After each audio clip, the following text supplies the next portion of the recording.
এই যে আমি আসার সময় ভোলাহাট মডেল মসজিদ দেখাচ্ছিল আমাকে একজন কাজী ভাই, ভোলাহাট বাড়ি, গোয়ালবাড়ি অঞ্চলে কাজী আব্দুল মজিদ সাহেব আমাকে এরকম মডেল মসজিদ দেখাচ্ছে। হুজুর শেখ হাসিনা কত ভালো কাজ করে ঠিক আছে। আমি বললাম কি করছে জানেন?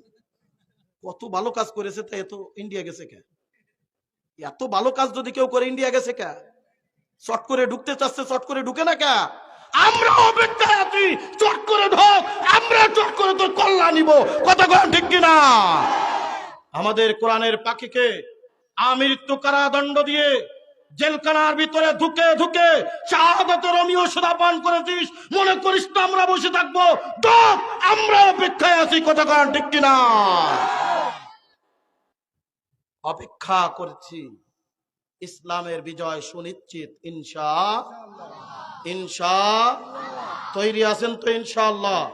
যদি ডাক আসে ইসলামের জন্য জীবন দিব, রক্ত দিব, জান দিব, মাল দিব, সময় দিব, ইসলাম বিজয় করে ছাড়বো ইনশাআল্লাহ। কথা বলেন ঠিক কিনা? মডেল মসজিদ কাতার চ্যারিটেবল ট্রাস্ট থেকে টাকা দেওয়া হয়েছে বাংলাদেশে, কত হাজার কোটি টাকা দিয়েছে। সেখান থেকে তারা তত্ত্বাবধান করতে এসে, তারা এগুলা জরিপ করতে এসে বললো যে টাকা দিছি, এই টাকা দিয়ে প্রত্যেকটা জেলায় 10টা করে মসজিদ করা যায় রে। একটা করে কয় করছি, বাপের টাকাই করছে। যা করছে সব জনগণের টাকা। কথা কয় ঠিক কিনা? জনগণের টাকায় করছো, 1 টাকা খাইছো 99 টাকা।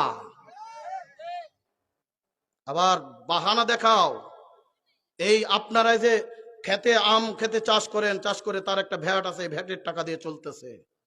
ক্ষেতের ভ্যাট আছে, ভ্যাটের টাকা দিয়ে চলতেছে। আজ কৃষক ধুকে ধুকে মরতেছে, আজ সার পাওয়া যায় না, কষ্টে মানুষ জিজ্ঞাসা অবস্থায় পড়ে আছে, দ্রব্য মূল্যের ঊর্ধ্বগতিতে বিশ্ব চ্যাম্পিয়ন হয়েছে। আর দাবি করে আমরা ভালো করেছি। দাবি করছো, আসো কত ভালো করছো দেখায় দিব। কথা কন ঠিক কি ঠিক না? দরকার মঈনুদ্দিন ফখরুদ্দিনের মতো 2টা রেল আলদালনে ঢুকানো দরকার ছিল। মুদ্রা রিপিট আর ওপিট দরকার, ইসলামী শাসন। কথা কন ঠিক কি ঠিক না? আল্লাহ তাআলা কবুল করে নেন, বলেন আমিন। আর একটু জোরে বলেন আমিন। বন্ধুরে আমার, ইমানদার হলো 2 প্রকার, ইমান খাঁটি ইমানদার আর বেজাল্লা ইমানদার। একজন খাঁটি ইমানদার আমাদের দেশে ছিল না? নারায়ণগঞ্জে প্রত্যেক রাত্রি বলে 700 রাকাত নফল নামাজ পড়তো, তাহাজ্জুদের নামাজ পড়তো। ছিল না একজন? হ্যাঁ, কই এত নফল নামাজ পড়ো তা কই আজকে? হ্যাঁ, খেলা হবে কই আজকে? আমরাও খেলতে রেডি, আসো খেলা হবে ইসলামের পক্ষে, তাগুতের পক্ষে। কথা কন ঠিক কিনা? বেজাল্লা মার্কা ইমানদার হওয়া যাবে না, খাঁটি ইমানদার হব।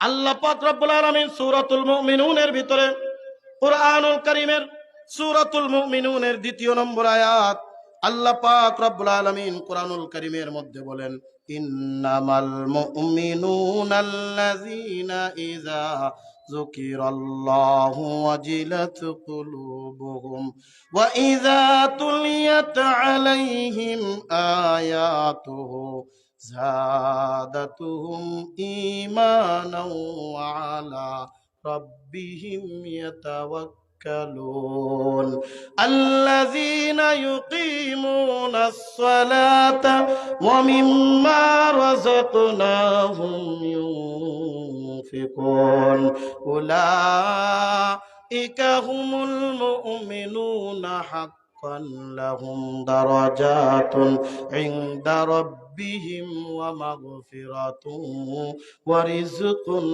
كريم।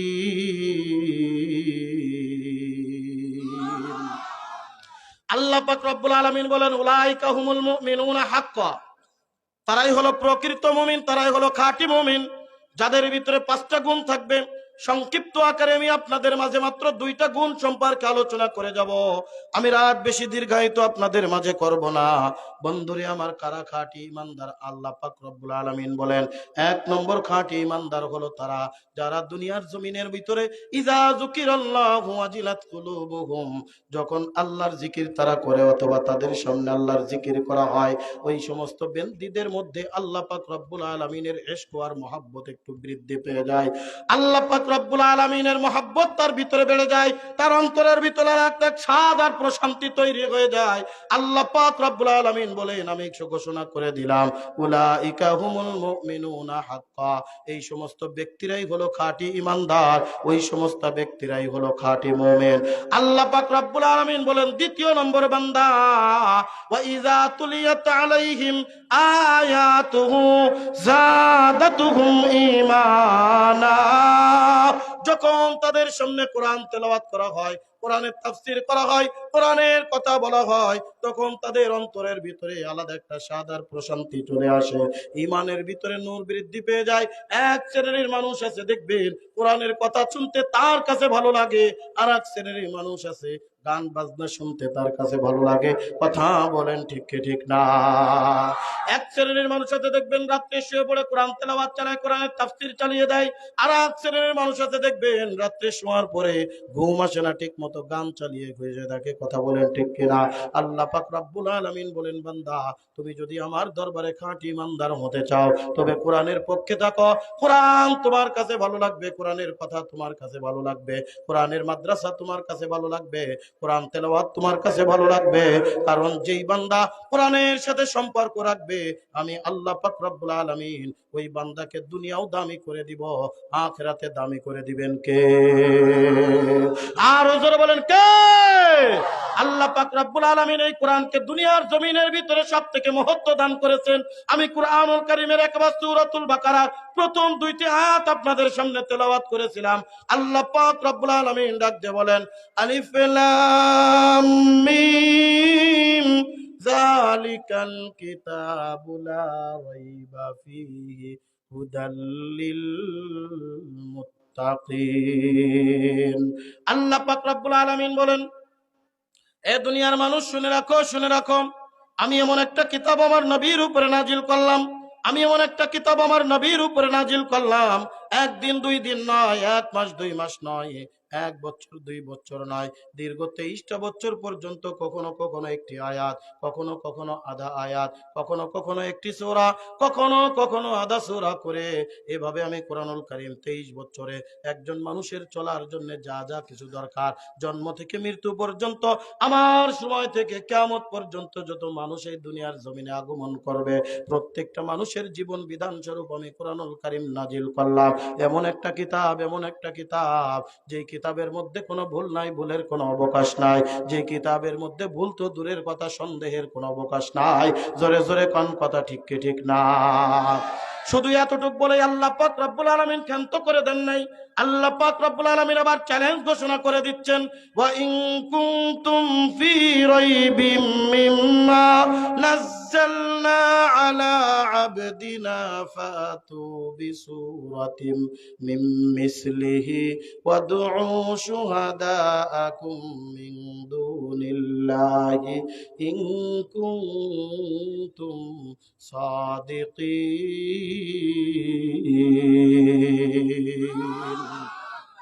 আল্লাহর নবী যখন কোরআন তেলাওয়াত করতেন, কাফেররা মাঝে মধ্যে বলা বলি করতো এটা তো নবী মুহাম্মাদের পক্ষ থেকে বানানো, আল্লাহর পক্ষ থেকে কখনো আসতে পারে না। আল্লাহ পাক রব্বুল আলামিন চ্যালেঞ্জ ঘোষণা করে দিচ্ছেন, এ মক্কার কাফেররা শুনে রাখো, এই আনেওয়ালা উম্মত যত আল্লাহর নবীর উম্মত আছো, কিয়ামত পর্যন্ত এই চ্যালেঞ্জটা আমি অবলম্বন করে রাখলাম। আমি এই কুরআনুল কারীমের মধ্যে যেই সূরাগুলো নাজিল করেছি, পড়ো, কোনো সূরা বানানো তোমাদের লাগবে না। কারণ একটা মানুষ যেই মানুষ যেটা তৈরি করে ওইটা দেখে দেখে আরেকজন হুবহু ওই রকম ভাবে তৈরি করতে পারে। কথা বলেন ঠিক কি ঠিক না? দুনিয়ার মধ্যে এমন কোনো কিছু নাই যেটা মানুষ তৈরি করেছে, একজন তৈরি করেছে আর একজন ওই রকমটা তৈরি করতে পারে নাই। আল্লাহ পাক রব্বুল আলামিন ডাক দিয়ে বলে, হে দুনিয়ার মানুষ, এটা যদি নবী মুহাম্মাদের পক্ষ থেকে বানানো হয় তাহলে হয়তোবা তোমরাও এরকম একটা কোরআনের আয়াত বানায় দিতে পারবা। আমি বড় কোনো সূরা চ্যালেঞ্জ করতেছি না, সূরাতুল বাকারার চ্যালেঞ্জ করতেছি না, সূরাতুল আলে ইমরানের চ্যালেঞ্জ করতেছি না, সূরাতুন নিসার চ্যালেঞ্জ করতেছি না, সূরাতুল মাইদার চ্যালেঞ্জ করতেছি না, সূরাতুল আনফালের চ্যালেঞ্জ করতেছি না।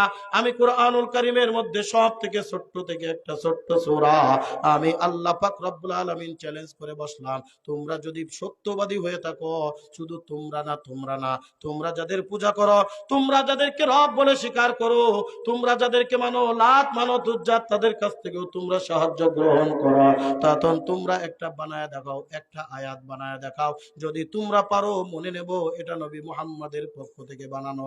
বলেন তো আজও পর্যন্ত কোরআনের একটা হরফ বানানোর মতো ক্ষমতা দুনিয়ার কারোর হয়েছে? এই কারণে আল্লাহ পাক রব্বুল আলামিন দুনিয়ার মধ্যে যত নবী আলাইহিস সালাম পাঠিয়েছেন, প্রত্যেকটা নবী আলাইহিস সালামদেরকে আল্লাহ পাক রব্বুল আলামিন স্পেশাল কিছু মুজিজা দান করেছিলেন। যেমন নবী মুসা আলাইহিস সালাতু ওয়াস সালামকে আল্লাহ পাক রব্বুল আলামিন হাতের ভিতরে একটা লাঠি দিয়েছিলেন। এই লাঠিটা যখন জমিনের ভিতরে ছেড়ে দিতেন, এই লাঠিটা বিরাট সাপে পরিণত হয়ে যেত। আবার ওই লাঠির ওই সাপের গালের ভিতরে হাত দেওয়ার সাথে সাথে ওই সাপটা আবার লাঠিতে পরিণত হয়ে যেত। যে কথা কুরআনুল কারীমের সূরাতুত তাহার মধ্যে আল্লাহ পাক রব্বুল আলামিন ঘোষণা করেন, ওয়ামা তিলকা বিয়ামিনিকা ইয়া মূসা ক্বালা হিয়া আসাই আতাওয়াক্কাউ আলাইহা ওয়া আহুশু বিহা আলা গনামি ওয়া লিয়া ফিহা মাআরিব উখরা ক্বালা আলকিহা ইয়া মূসা ফাআলকাহা ফাইযা হিয়া হাইয়াতুন তাসআ। আল্লাহ পাক ডাক দিয়ে বলেন, মূসা তোমার হাতে কি? আল্লাহর নবী মুসা বলেন, আল্লাহ এটা তো লাঠি, এটা গাছের থেকে পাতা পাড়ি বিভিন্ন কাজকর্ম করে টেস্ট দিয়া দাঁড়ায়। আল্লাহ পাক রব্বুল আলামিন ডাক দিয়ে বলেন, আলকিহা ইয়া মূসা, হাতের লাঠিটা জমিনের ভিতরে ছেড়ে দাও। মূসা আলাইহিস সালাম হাতের লাঠি জমিনে ছেড়ে দিলেন। ক্বালা হাইয়াতুন তাসআ। মূসা আলাইহিস সালাম দেখেন এতক্ষণ যেটা হাতের লাঠি নিয়ে আমি দাঁড়িয়েছিলাম, এটা তো বিরাট একটা আজদাহা সাপে পরিণত হয়েছে। কেমন সাপ, কেমন সাপ! মূসা আলাইহিস সালাম যখন ফিরাউনের দরবারে দাওয়াত দিতে গেছে, কুলু লা ইলাহা ইল্লাল্লাহু তুফলিহুন, এ ফিরাউন তুই তো খোদা হইতে পারিস না, তুই তো একটা গাধা, আমি ভালো করে জানি, আমার থেকে ভালো তো কেউ জানতে পারে না। আল্লাহ পাক আমারে নবুয়তি দিয়া পাঠিয়েছে, আমারে আল্লাহকে তুই আল্লাহ বলে স্বীকার করে নে। ফিরাউন ডাক দিয়ে পাই, তোর কি এমন মুজিজা আছে, এমন কি কাজ আছে কয়া। হযরত মূসা আলাইহিস সালাম হাতের লাঠি জমিনের ভিতরে ছেড়ে দিয়েছে, এমন একটা সাপে পরিণত হয়ে গেছে, যেই সাপটা একবার হাঁ করেছে। ফিরাউন ছিল ৭০ গজ লম্বা, ফিরাউনের সিংহাসন ছিল ৭৫ গজ লম্বা। এই ৭৫ গজ লম্বা এক পাশে যখন ওই লাঠিটা হাঁ করেছে, ওই কি বলে সাপের একটা মাথা জমিনে আর একটা মাথা হলো ৮০ গজ উপরে। জোরে কান আল্লাহু আকবার। ফিরাউন দেখে সাথে সাথে এমন ভয় পেয়ে গেছে, এক লাফ দিয়া সিংহাসনের পিছনে। কিতাবের ভিতরে আছে ফিরাউনের জীবনে কোনোদিন সর্দি ঠান্ডা লাগে নাই, কিন্তু মূসা আলাইহিস সালামের সাপ দেখে ৭০ বার পায়খানা করেছে। জোরে কান আল্লাহু আকবার। আর জোরে আল্লাহু আকবার। কষ্ট হয় আপনাদের? বন্ধুরে আমার, মূসা আলাইহিস সালামের হাতের লাঠি ছিল একটা আল্লাহ পাকের মুজিজা। অনেক লম্বা চওড়া ইতিহাস, সূরাতুত তাহা তাফসীর আপনারা পড়ে দেখবেন। ৭০,০০০ জাদুকরকে একত্রিত করা হলো মূসা আলাইহিস সালাতু ওয়াস সালামের মোকাবেলা করার জন্য। প্রত্যেকের হাতে একটা করে লাঠি, একটা করে রশি, সব একটা করে লাঠি ছাড়ে, একটা করে রশি ছাড়ে। ১,৪০,০০০ সাপ একটা মাঠের ভিতরে কিলবিল বিলবিল করতেছে।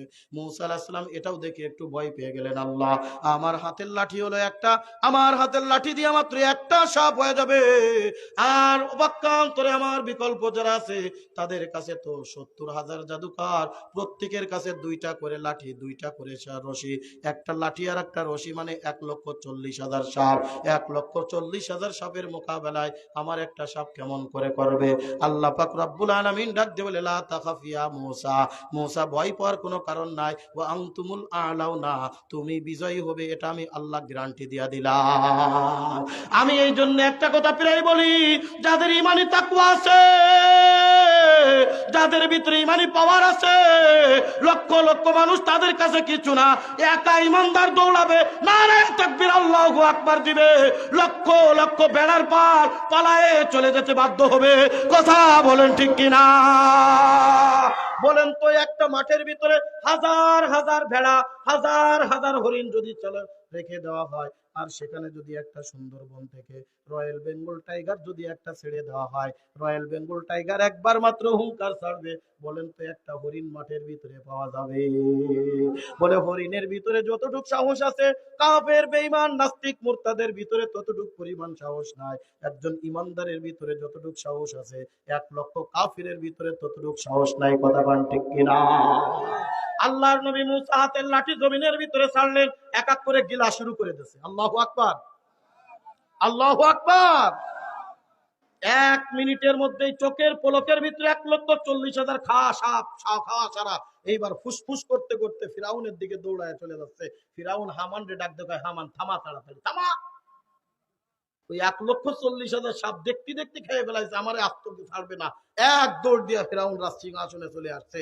ওই দেখা 70,000 জাদুকর এক চোখে রাখতে বলে, আমানতু বিরব্বি মূসা ওয়া হারুন। এ দুনিয়ার কোন জাদু হইতে পারে না, দুনিয়ার জাদু হইতে পারে না। এ ফিরাউন সাক্ষী থাক, যার মোকাবেলা করার জন্য তোরা আমাকে নিয়ে এসেছিলি, তুই আমাকে নিয়ে এসেছিলি। আমরা 70,000 জাদুকর একযোগে ঘোষণা করে দিলাম, ওই রব্বি মূসা ওয়া হারুন, হারুন এবং মূসা আলাইহিস সালামের রবের উপরে আমরা ঈমান আনলাম। হযরত ঈসা আলাইহিস সালামের আল্লাহ পাক রব্বুল আলামিন মুজিজা দান করেছিলেন। 1000 বছর পুরাতন মৃত ব্যক্তিকে যদি ঈসা আলাইহিস সালামের সামনে হাজির করা হতো, আর যদি তিনি বলতেন কুম বিইজনিল্লাহ, আল্লাহর হুকুমে দাঁড়িয়ে যাও, 1000 বছরের মৃত ব্যক্তি জীবিত হয়ে সালাম দিত, আসসালামু আলাইকুম ইয়া রাসূলুল্লাহ, আসসালাতু ওয়াসসালামু আলাইকা ইয়া মাসিহুল্লাহ, আসসালাতু ওয়াসসালামু আলাইকা ইয়া নবিয়াল্লাহ। জোরে জোরে কোন আল্লাহু আকবার। আল্লাহ পাক রব্বুল আলামিন সমস্ত নবীর সমস্ত প্রকার মুজিজা আমার নবীর ভিতরে দান করেছিলেন, তবে স্পেশাল একটা মুজিজা দান করেছিলেন, যে মুজিজা কোন নবীকে আল্লাহ পাক রব্বুল আলামিন দেন নাই, যে মুজিজা হলো সবথেকে শ্রেষ্ঠ মুজিজা। বলেন তো ওই মুজিজার নাম কি? আরো জোরে। এই কোরআনের মাদ্রাসার উদ্যোগে আজকে মাহফিল রে বাজান। এই কোরআনের মহত্ব সম্পর্কে আমরা বুঝি না, এই কোরআনের গুরুত্ব সম্পর্কে আমরা বুঝি না, যার কারণে আজকে কোরআনের তাফসীর আমার কাছে ভালো লাগে না, কোরআনের মাদ্রাসা আমার কাছে ভালো লাগে না, স্কুল কলেজ আমার কাছে ভালো লাগে, ভার্সিটি আমার কাছে ভালো লাগে, গান বাজনা আমার কাছে ভালো লাগে। আজ যদি কোরআনের মহত্ব বুঝে আসতো, একজন মুসলমানের পোলা মাদ্রাসা ব্যতীত দুনিয়ার অন্য কোনো জায়গায় যেত না, কোরআন ব্যতীত দুনিয়ার অন্য কোনো জায়গায় যেত না। জোরে কোন কথা ঠিক কিনা? হে কলিজার টুকরা যুবক, আমার মুরব্বী বাবা যারা রে, এ পর্দার অন্তরালের মাগো, আল্লাহ পাক রব্বুল আলামিন ডাক দিয়ে বলে, শুধু তোমরা না, তোমাদের সাথে যারা পূজা করো তাদেরকে একত্রিত করো। বলেন তো কোরআনের মধ্যে সবথেকে ছোট সূরা কোনটা? সূরাতুল কাউসার। এই আয়াত যখন নাযিল হয়ে গেছে, তখন ইমানদার মুসলমানেরা সূরাতুল কাউসারের প্রথম 2টি আয়াত কাবা ঘরের দেওয়ালে লটকায়া দিলেন, লাগায়া দিলেন, আর নিচেই চ্যালেঞ্জ ঘোষণা করলেন, তোমরা যদি সত্যবাদী হও তাহলে এর পরের আয়াতটা তোমরা বানায়া দেখাও। বলেন তো পারছে? আরো জোরে। বন্ধুরে আমার, সূরাতুল কাউসার মাত্র 3টা আয়াত বিশিষ্ট একটা সূরা, ছোট্ট ছোট্ট 3টা আয়াত। এত ছোট সূরা কোরআনুল কারীমের ভিতরে আর নাই। আল্লাহ পাক রব্বুল আলামিন বলেন, ইন্না আ'তাইনাকাল কাউসার ফাসাল্লি লিরাব্বিকা ওয়ানহার ইন্না শানিআকা হুয়াল আবতার। এইবার 2টা আয়াত যখন কাবা শরীফের গিলাফের ভিতরে, কাবা শরীফের দেওয়ালের ভিতরে লটকায়া দিয়েছে, এইবার ডাক দে কয়, মক্কার কাফিরেরা, তোমাদের মধ্যে ভাষাবিদের কোনো অভাব নাই, ফসি বলিক লোকের কোনো অভাব নাই, তোমরা যদি সত্যবাদী হয়ে থাকো 3য় নম্বর আয়াতটা তোমরা লাগায়া দেখাও, আমরা তো গোপন করে রাখলাম, দেখি তোমরা কেমন পারো। এইবার কাফিরেরা সব ভাষাবিদদের এক জায়গায় একত্রিত করছে, একজন একটা বানায় আর একজন হাসাহাসি করে, একজন একটা বানায় আর একজন হাসাহাসি করে, শেষ পর্যন্ত মক্কার ভিতরে সব থেকে বড় কবি ছিলেন, সাহিত্যিক ছিলেন লাবিদ নাম করে, ওই লাবিদকে একত্রিত করা হলো, তুমি দেখো একটু পারো কিনা, এমন কোন কাজ নাই তুমি দুনিয়ার জমিনে করতে পারো না, এই 3 নম্বর আয়াত বানাও, নতুবা আমাদের তো নাক কান কাটা চলে যাচ্ছে, আমাদের তো নাক কান চলে গেল, আমাদের তো ইজ্জত পাঞ্চার হয়ে গেল, আমাদের দেবদেবীর ইজ্জত পাঞ্চার হয়ে গেল। লাবিদ চেষ্টা করলে ঘর্মাক্ত হয়ে গেছে, ঘেমে গেছে, সমস্ত শরীর দিয়ে টপ টপ করে গায়ের ঘাম পড়তেছে, বলে কি ব্যাপার, কি ব্যাপার, তোমাকে তো এতদিন বেচারত দেখি নাই, এত বিচলিত কোনোদিন দেখি নাই। বলে এমন কি আমার সামনে নিয়ে আসলা, আমি তার তৃতীয় মিসরা তো কোনোভাবেই বানাইতে পারতেছি না। সর্বশেষ লাবিদ একটা কথা স্বীকার করে গেছে, 3 নম্বর আয়াতের ওই জায়গায় বসিয়ে গেছে, লাইসা হাযা কালামুল বাশার। জোরে কান আল্লাহু আকবার। এ দুনিয়ার মানুষ শুনো, এ মক্কার কাফিররা, আবু জাহেল, এ উতবা সাইবা, ভালো করে শুনো, লাইসা হাযা কালামুল বাশার, এটা দুনিয়ার কোন মানুষের কথা হইতে পারে না। দুনিয়ার মানুষের কথা হইলে আমি লাবিদ কখনো ফেল করতাম না। এটা আমার মনে হয় আল্লাহ পাক রব্বুল আলামিন আমার নবীর উপরে, আল্লাহ পাক রব্বুল আলামিন হুবহু নাজিল করেছে। জোরে জোরে কোন সুবহানাল্লাহ। এই জন্য বাজান কোরআন যেখানেই থাকে সেখানেই দামি হয়ে যায়। কথা বলেন ঠিক কি ঠিক না? এইবার যদি কোরআনের কাছে প্রশ্ন করে বসেন, কোরআন, এ কোরআন, তুমি তো বলো কোন মাসে নাজিল হয়েছো, তুমি বলো কোন রাত্রে নাজিল হয়েছো, ও কোরআন তুমি বলো বলো কোন মানুষটার উপরে নাজিল হয়েছো, দেখবা কোরআন সাথে সাথে উত্তর দিয়া দিবে, শাহরু রমাযানাল্লাযী উনজিলা ফীহিল কুরআন।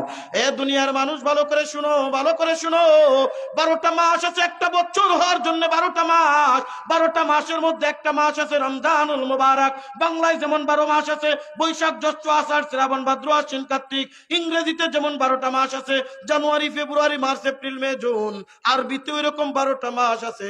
আর ইসলামের যত বিধিবিধান আছে সব বিধিবিধানগুলো আরবি মাসের সাথে সম্পৃক্ত। বন্ধুরে আমার, 12টা মাসের মধ্যে একটা মাসের নাম হলো রমজানুল মুবারক। বলেন তো রমজানুল মুবারক দামি না অদামি? রমজানুল মুবারকের দাম 12টা মাসের মধ্যে কম না বেশি? কেন? রমজানের রোজা রাখি এই কারণে? বলে না না, একটাই মাত্র কারণ, একটাই মাত্র কারণ।